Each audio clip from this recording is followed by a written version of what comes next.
ব্যক্তিগত পর্যায়ে নামাজ কায়েম করা। ব্যক্তিগত পর্যায়ে নামাজ কায়েম করা সম্পর্কে কোরআন শরীফের অনেকগুলো আয়াত আছে। প্রথমত আমাদের পরিচিত একটা আয়াত আমরা বলবো, সূরা কাউসারে আল্লাহ তাআলা বলছেন যে ইন্না আ'তাইনাকাল কাউসার, হে নবী আমি আপনাকে হাউজে কাউসার দান করেছি। ফাসাল্লি লিরাব্বিকা ওয়ানহার, আপনি আপনার রবের জন্য নামাজ কায়েম করেন এবং কোরবানি করেন।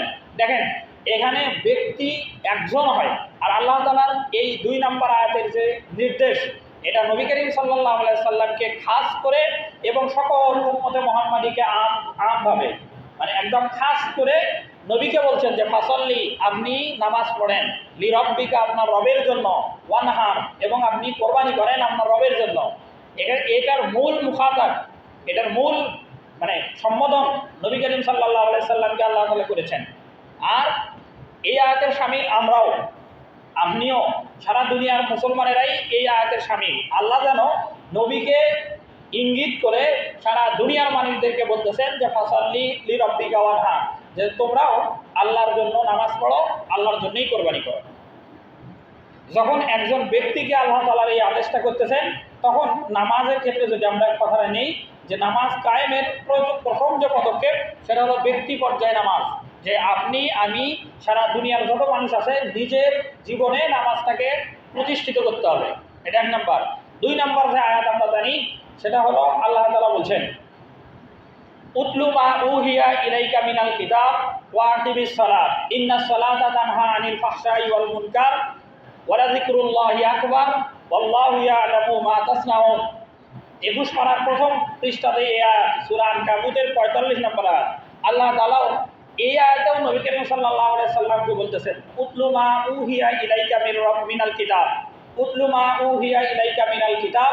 কোরআন মাজিদের যে আয়াতগুলো আছে এগুলো আপনি পাঠ করে শোনান উম্মতদেরকে।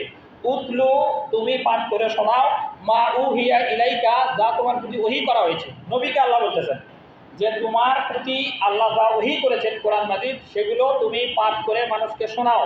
এরপরে ওয়া আকিমিস সালাত, এবং তুমি নামাজ কায়েম করো। একই কথা আল্লাহ যেন আমাকেও বলতেছেন। কোরআন তো শুধুমাত্র নবীর উপরে নাজিল হওয়ার মাধ্যমে এ কথা নয় যে শুধু নবীকেই আল্লাহ সব কথা বলছেন। কোরআন কিয়ামত পর্যন্ত যত মানুষ আসবে, এই আয়াতগুলো কিয়ামত পর্যন্ত যত মানুষ আসবে সবার জন্যই আল্লাহ তাআলা যেন সবাইকেই বলতেছেন যে উতলু মা উহিয়া ইলাইকা মিনাল কিতাব, কোরআনের আয়াতগুলো পাঠ করে আপনি শোনান, আর ওয়া আকিমিস সালাত, এবং নামাজ কায়েম করেন। ইন্নাস সালাতা তানহা আনিল ফাহশাই ওয়াল মুনকার, নিশ্চয় নামাজ মানুষকে অশ্লীল এবং গর্হিত, মন্দ এবং খারাপ কাজ থেকে বিরত রাখে। ওয়া লাযিকরুল্লাহি আকবার, নামাজ সর্বশ্রেষ্ঠ একটা জিকির।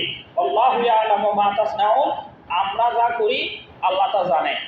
আমরা যদি ভালো কাজ করি এটাও আল্লাহ জানে, আমরা যদি খারাপ কাজ করি এটাও আল্লাহ তাআলা জানে। ভালো কাজ করলে ভালোর প্রতিদান আল্লাহ তাআলা আমাদেরকে দেবেন, যদি খারাপ কাজ করি এর যা শাস্তি এটা আল্লাহ তাআলা আমাদেরকে দেবেন। এই আয়াত 2টা থেকে যে কথা আমাদের কাছে স্পষ্ট, সেটা হলো ব্যক্তি পর্যায়ে নামাজ অবশ্যই প্রতিষ্ঠা করা লাগবে। প্রত্যেককেই ফরজ আইন যে নামাজ আল্লাহ তাআলার বিধান, এটা পালন করতে হবে।